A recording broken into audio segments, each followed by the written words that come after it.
participation to this wonderful competition and challenging as well. Now I'd like to invite Christian Lazar to give you some documentation of our work and also some flyers.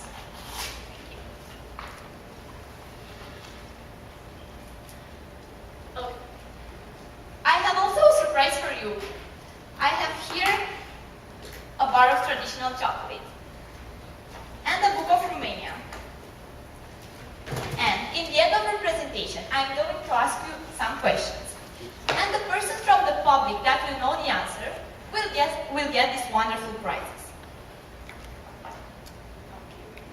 First of all, I would like to introduce our Luna robot, which is named Happy, named after Hephaestus, the god of metals, and our team, which is named Coanda, after an important pioneer in the aeronautics field, and also a great inventor.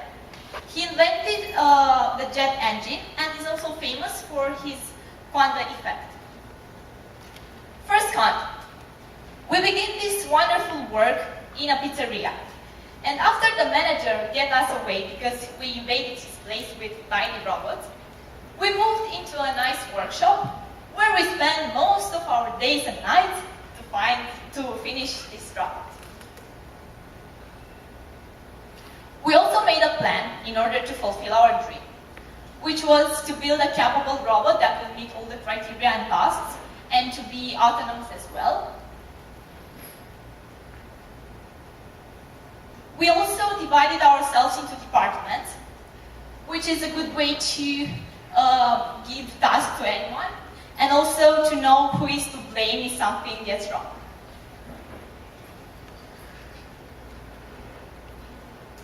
Okay, mechanics. The first department is mechanics, which is also the most important one. We made a trade-off study in order to find out which is the best option for our robot. We also made an extensive simulation, a dynamical and kinematical analysis to get to this result. We made some preliminary versions, like Happy, here you can see in this picture, which are unfortunately not so lucky to come to participate in this contest. Electronics. The workshop where we worked was somehow protected from atomic bombs and from earthquakes, and we were protected from wireless network too. So those guys tried to get a bit of silence here in this picture. In this diagram, we presented logically all the electronic components. We aimed and we intended to make an autonomous robot like this, and to control it. We intended to place an infrared beacon on the Lunabotics, which will emit modulated infrared pulses. So we were able to control the robot and to tell the position at any time. Also, we intended to use gyroscopes and accelerometers for a smooth navigation. The brain of this wonderful robot is an Arduino Mega microcontroller. Also, we used 8 motors. 2 are used for this digging loader. We also use to control the wheels, and another 2 are used for the actuators to expand and collapse the robot. Programming. Here, one of our colleagues made a simulation. He wanted to see how the robot feels and acts. So we gave him comments, and he acted like he was the robot. Before the mechanical and electronics were finished, we made 2D simulation, which runs on a Java virtual machine. The aim of this simulation is to see how the sensors from the robot act when they receive signals from the beacon, and so know the position. You can place the hose and the rocks everywhere you want in this program, and also put the robot and let the program run. It also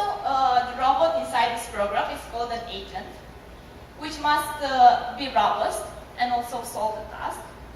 And the functional description of the agent is to read sensors, to take decisions, and to command the actuators. Regolith analysis. Our first idea for the digging loader looked like this. So imagine that we are a powerful robot here, trying to get some regolith from here. We used the test simulator apparatus for Luna's surface made by Rahmatian and Metzer, where it is stated that we need about 50 newtons in order to penetrate the BP1. And we use that force for one drum. Well, we expect here to have, as we used 50 newtons for one drum, we expect to have 150 for the entire drum. But it's not true, because we have a phase shift of 120 degrees. And as the force goes in a wave shape, we will not have 150 newtons. And this was a good way to calculate the power. Also, actually the leader of the regolith analysis studied some soil in Paris using scientific microscope, Axiotech 100 high definition. And he tried to find some similarities between what we have and what we actually, what is presented in that paper. Because it was very important to test as we were here at this competition, like to make the perfect soil. Oh, media. We had a wonderful time here, making presentations, sharing ideas with the others, also learning by teaching others STEM. Another thing that I want to point out here is the fact that we searched for sponsors. Also the media department searched for sponsors. And that's why I really love this competition, because they don't really, they not only makes you learn STEM, but also they develop your leadership, your communication skills, and everything. Okay. Outreach, we made a lot of presentations as I have said. Also, kids have brilliant minds, and they ask a lot of pertinent questions. For example, one of the child told us to send this robot on the moon and to catch some aliens with it. Yeah, maybe we will be able in the future. Okay. Risks. Our robot is very safe, and we also took into consideration all the risks that can appear, and we try to minimize them. Okay, and here I would like to point out a very, very important aspect of our entire work. I have here an H bridge. Actually, all the components that we made, we actually made, we didn't get them from the shelves. Beginning with mechanics and finishing with electronics. We learned how to solder everything, as you can see on this PCB. We made a schematic. We didn't buy anything, just the schematic, the PCB and the small electrical components. Also, it was a good way to do this, because we can fix it as they will, if they get broken. And also, we learned a lot of electronics. Okay. Thank you very much for your attention. I strongly believe that this competition was a great opportunity for us to enhance our team spirit and our knowledge in science and robotics.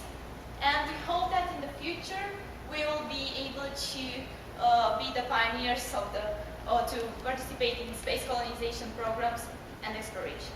Now I'd like to let my colleagues to make a demonstration. And before this, I must give you the prizes, right? Okay. So, the first question is, who was Henry Coanda? And if you can state one of his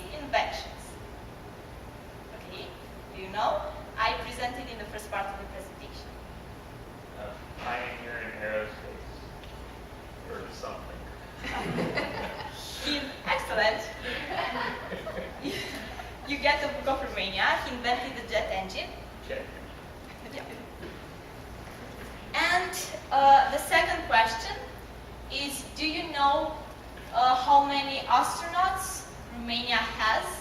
And if you could tell us their names, or his name. Yeah, this is a good question. Good answer. And his name? Okay, you get a chocolate. And now I'd like to invite Reef. Reef, come here. You did a great job here. So that's why. Actually, the name of the astronaut was Prunariu, Dumitru Prunariu. He was the only astronaut from Romania. And I want to give you a chocolate from Romania. Please enjoy it. That is a great job here. So thank you very much. And now I'd like to invite my colleagues to present to you how this works.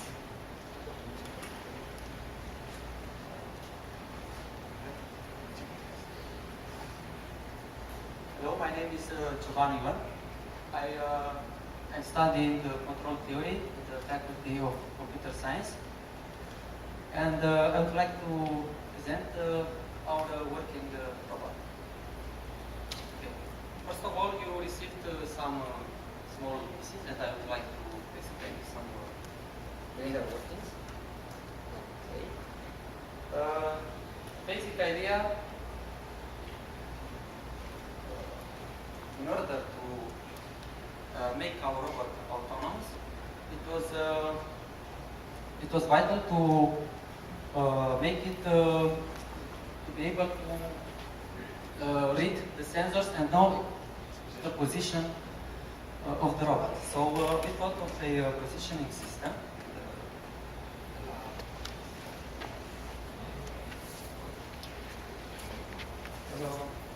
Okay, so here it goes.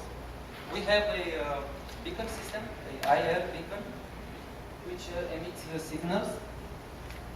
That part is placed on the Luna pin, and this receiver, it is actually the two of them. It is placed on the robot, and it moves every single time. It makes moves. And whenever our robot is in any kind of position, whenever it will be in the direction of the beacon, it will give us the angle. And having placed two of these, we would know two angles and a fixed distance.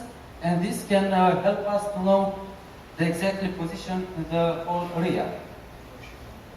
Over here, you see three colors, and the idea was to know in which position, in which section our robot is placed.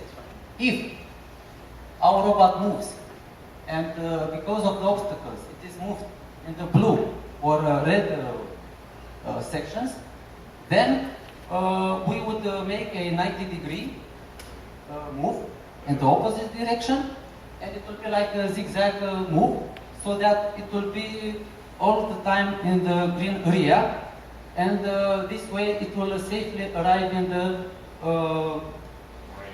mining area.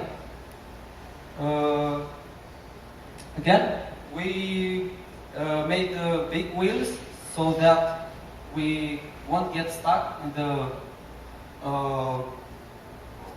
holes, and we want to apply this to the next probe, this kind of system. We will try to make the most autonomous possible. Okay. Now we will. Okay.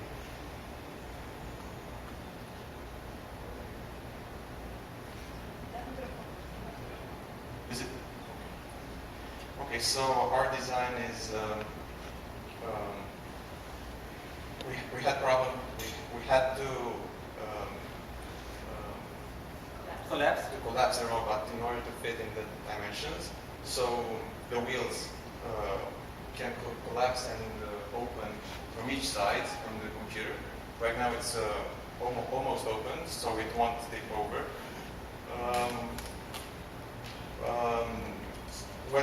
what starts, it's first it opens up, lifts its drum in order to get over the rocks, the obstacles, and we can then tell it to move forward, and yeah, this is the position. It then moves forward to the mining area, and it lowers its drum and starts digging. It can then come back without turning. It comes back the way it came, no rotation. So it then lifts its drum. Lifts its drum. Okay. And reaches the 90 degrees position. Collapses its wheels in order to gain more weight, more height. Okay. This tray will drop in the Luna bin, over the Luna bin, and it then starts moving the other way around in order to dump the regolith. This way it makes a little dust and the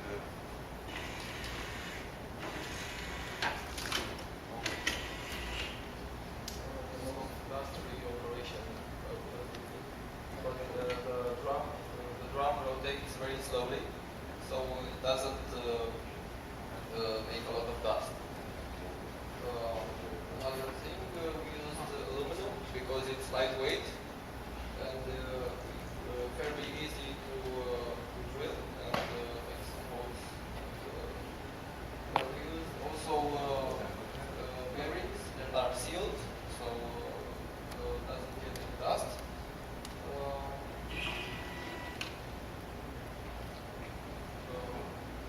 Now I'd like to show you a simulation that we have here.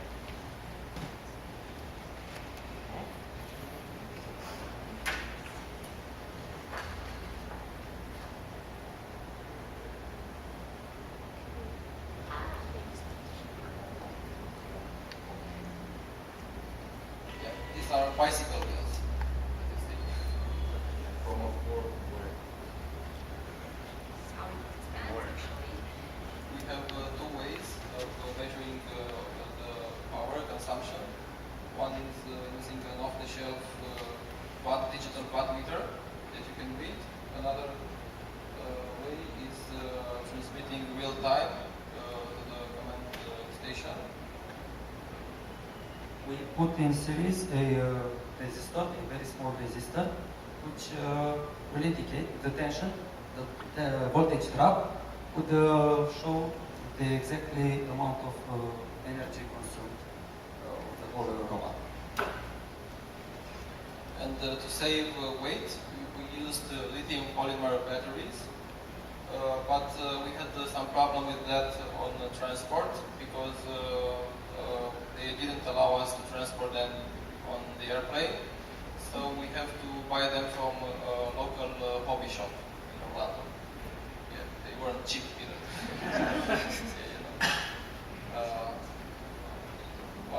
Another feature, we used the infrared sensors to measure the distance to the obstacles and also the walls. And another funny story was testing these infrared sensors at home. So I didn't have any dust, regolith or something like that, so I had to use something similar. So I went to my mother's kitchen and asked for some flour. So she said, do you finally wanted to start cooking? No, I just want to test some sensors. So I put them, I made a simulation in my room.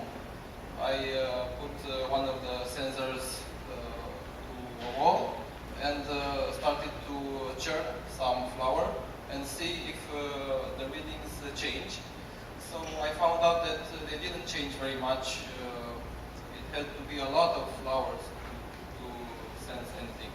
So they are pretty exact, so to say. We also had a LiDAR. Okay. Okay, so if you have any questions, please let us know and we'll try our best in order to ask them.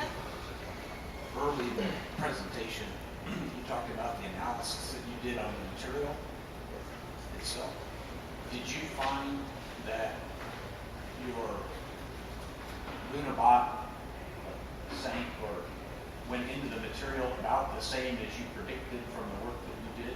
Yes, exactly, definitely. Yeah. They have the same. We try to make the same porosity and the same density. So And with this question, did you intend for your robot to sink low enough to be able to get those drums to? Is that? Yes, actually the robot can when it collapses its wheels, it's lowered. It gets more height, and if it opens the wheels, it gets lower. It sinks, yeah, and it's able to dig lower in the regolith, and then it moves forward and goes further to get another regolith from another area. I think you said before you were not quite 150 kilograms per cycle. It was about the force. Unit? Newton? No, it was about the simulation system in SolidWorks, where we made the dynamic analysis of the forces in order to find out the power we need to dig. And we consider that force acting on an edge is 50 newtons, the penetration force of the fluid, and multiplied by 3 will be 150. But these three segments are offsetted by 120 degrees, so when the force, which is a wave form of the force, it's maximum here, it's not maximum also there and there. So the total force is less than 150 for the drum. Okay. If you had had more time, more budget, or you want to come back again next year, what components might you change or try to improve or anything of that nature? Regarding the autonomy, we would certainly use much more sensors and try to integrate them better and much more testing time. Yeah, that's about the electronics. And now for the mechanics, I don't know. I think we would made it smaller and lighter, and we had some big problems with transportation. Initially, our sponsors, AT&T, said, make it. You can make your own box and transport it. We'll transport it for you. And then they said, oh, we had some problems with the customs because they didn't allow us the wood wasn't white. It had to be treated. So they gave us a box, and we had to disassemble it. And here we took it and assembled it in the hotel. So for next year, we would like to make it a little smaller, lighter, but we would like to concentrate on autonomy more points.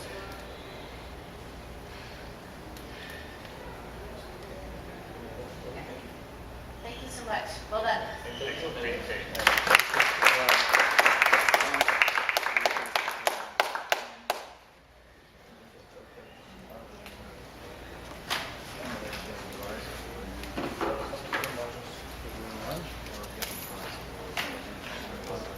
have 3 more chocolate.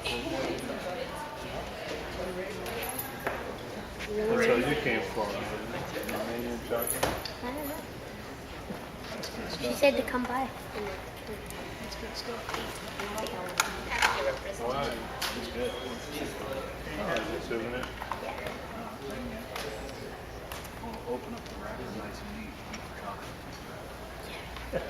Thank you. Thank you for coming.